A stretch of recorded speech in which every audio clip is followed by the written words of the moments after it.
yang ini UNESCO. Jadi UNESCO pemerintah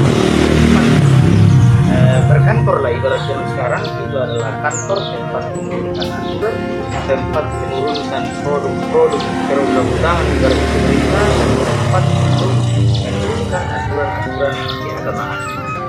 Secara umum pengkonan itu tidak bisa dimaknai simbolik sebagai bangunan, tapi harus lebih kepada fungsi sosialnya, fungsi religius. Sebelumnya perlu kita ketahui di Toraja itu ada 32 wilayah di sebuah adat. Tadi disebut Pemarenge. Jadi jabatan Pemarenge itu diterapkan di beberapa wilayah adat di Toraja bagian timur di sini. Kalau di administrasi pemerintahan itu masuk di Toraja Kabupaten Toraja Utara, ada beberapa kecamatan atau lembang yang menggunakan Pemarenge. Tongkonan itu adalah kantornya atau jiwanya. Sementara Toparenge atau Ambe Tondok itu adalah pelaksananya, pemegang jabatan itu.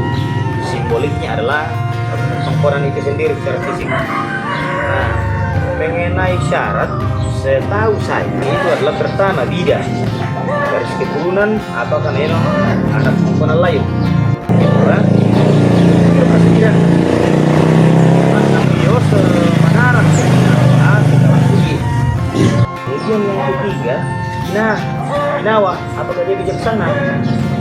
Kemudian yang keempat adalah Barani, apakah dia tidak bisa diintervensi? Nah, kenapa syaratnya yang keempat? Tapi lagi-lagi bahasa dari sini tidak untuk menggeneralisir budaya Toraja. Nah, budaya ada hari ini itu ada Toraja, tapi implementasinya spesifik.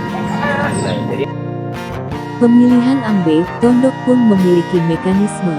Namun sebelumnya ada hal yang perlu kita ketahui, yaitu di Toraja ada 32 Sangserekan Bein atau wilayah kesatuan adat. Jabatan Tuparenge itu diterapkan di beberapa adat yang ada di Toraja bagian timur. Jika di administrasi pemerintahan, masuk di Kabupaten Toraja Utara ada beberapa kecamatan atau lembang yang menggunakan istilah Parenge. Tuparenge termasuk dalam pemilihan secara demokratis, bukan secara monarki dan hierarki turun-temurun. Tugas dan peran Ambe Tondok pada kepemimpinan masa lampau yaitu mempunyai jabatan sebagai legitimasi Bhinneka Tunggal Ika, berbeda-beda tetapi tetap satu, dan perannya yaitu menurunkan peraturan perundang-undangan dan melakukan fungsi kontrol beserta struktur pemerintahan yang di bawahnya. Tugas dan peran Ambe Tondok pada kepemimpinan kini setelah Indonesia merdeka ialah tentu berbeda sebelum Indonesia merdeka atau berjumpa dengan Injil. Karena tugas dan peran Ambe Tondok sekarang bisa dipanggil sebagai penengah atau pelerai di saat ada orang atau sekelompok orang yang mengalami permasalahan. Tidak hanya itu, tetapi juga berperan dan bertugas dalam hal apabila acara Rambu Solo atau upacara kematian, maka Ambe Tondok memerintahkan kepada Tumakaka untuk membagikan daging yang telah matang kepada masyarakat yang hadir di acara tersebut. Pesan Ambe Tondok pada generasi muda sebagai pemimpin masa depan adalah tetap menghidupi budaya sesuai dengan aturan di wilayah adat masing-masing.